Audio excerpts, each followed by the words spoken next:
Good morning, guys. Good morning, mga kaka. Today is Sunday. Let us worship our God, the Creator of heaven and earth. Magsisimula na.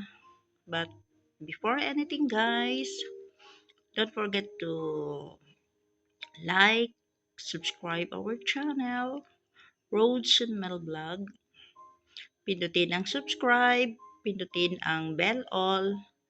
Then, after that, lahat ng aming video ay you are updated. Okay guys,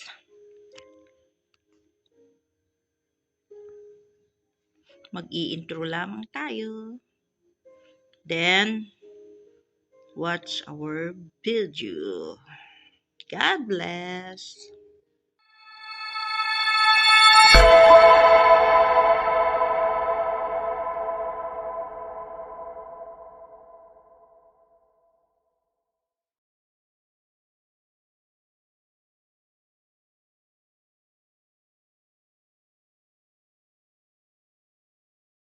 Is faithful who's faithful like that. He's faithful. And even we are unfaithful, he will always remain faithful to us. And he knows our weaknesses. He knows whatever, ano yung mga kahinaan natin, ano yung mga ginagawa natin, alam niya lahat. But still, he's faithful. Amen? So, sa umagang ito, meron ba tayong mga praise report? Meron ba tayong mga ipagpapasalamat at ipagbigay na papuri sa Panginoon.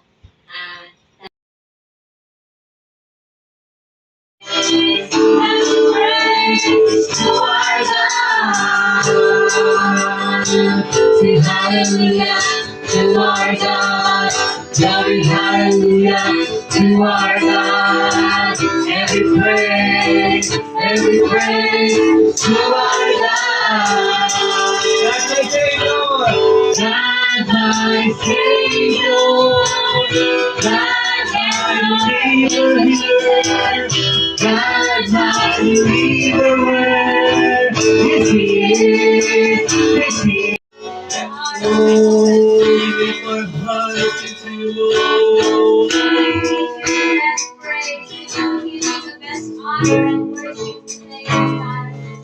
Thank you, Lord. Thank you, Lord. Savior of my soul. Oh, lead us today, Panginoon. When the Holy Spirit is at work, there's something that the Lord wants us to reveal. Amen. Nakakalungkot lang na yung iniisip mo marami kang mga kapatid na wala doon sa same situation as you experience. Na parang iniisip mo na sana lahat kami naka-experience, sana lahat kami nakaramdam, nakatanggap ng Holy Spirit.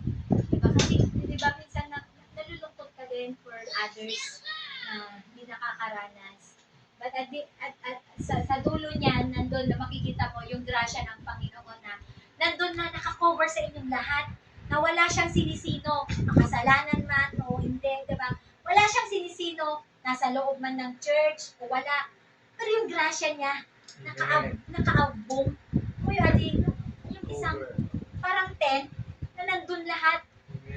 Nandun lahat kayo, nakikita mo, mga mahal mo sa buhay, mga kapatid mo, kamag-anak mo, na yung mga pinag-pray mo, na magkilala sa Panginoon. Amen. Nakikita mo na, ang Lord din, nakaganon din siya sa kanila. Amen? So, let us not limit the grace of God. Kasi ang grasya ng Panginoon, limitless, no? The love of God is unconditional. So, iparating natin, kung naranasan natin yung iparanas natin sa kanila, no? Ibigay natin sa kanila yung mag-partake din sila na through our prayer, na di ba, ipag-pray natin na, Apo, sapay na ka di Apo, taurin mo't tigsi nga tatao, maamuan damat, maranasan mo iti grasya na naranasan natin. The peace yung naranasan ko ngayon na peace, yung kapayapaan, na grabe, na kanina habang nag-worship tayo, hindi ko lang ma-contain na yung para bang akong, yung dinuduyan ako na parang nagsitalsikan lahat ng mga worries ko, ng mga things ko, yung mga problems, mga troubles. Nandyan, yung reality nandyan yung problema. Pero yun yung kaibahan natin kasi so God has given us the armor, but it's up to us to put it on. So, bilang isang mandirigma, sa literal na mga warriors, no, ang mga baluti na to mabibigat. Kasi they are made of bronze, stones, metals. Diba? Mabibigat. But they need to wear it. Why? For them to be protected. Amen? So just like us, tayong mga Kristiyano, minsan mahirap magsuot din ng baluti. No? Kasi itong flesh natin, mahirap siyang kalabanin. No? But that is a must. It's a must for us to equip with us with everything we need. So kung gusto natin, lahat ay mapagtagumpayan natin, lahat ng mga laban natin, laban sa kalaban natin, which is the devil, no? Kung gusto natin mapagtagumpayan, kailangan natin put it on. So you need to put it on. Walang dapat matatanggal. Amen? So let's focus now to the shield of faith. So, the shield of faith means a faith in God, a faith in what God has promised us. So, ano ba yung mga pinaniniwalaan natin? Ano ba yung pinananampalatayanan natin? Yung mga pangako ng Diyos. Ano yung mga pangako niya? No? Diba? Yung kanta na, yung 10,000 reasons. Yan, diba? Bless the Lord, O my soul, and all that is within me, bless its holy name. Yung 10,000 reasons, maraming mga pangako ang Panginoon. That's why, yung mga pangako niya na yan, yun yung tinatayuan natin bilang mga Kristiyano. Yan yung mga strength natin, guide natin, yan yung mga living, kumbaga, tawag doon, meron kang guidance or pamantayan natin sa buhay bilang mga Kristiyano na yung mga pangako ng Panginoon na yan, they will surely come to pass. So, mangyayari sa atin kasi nangako natin. Promise, past tense.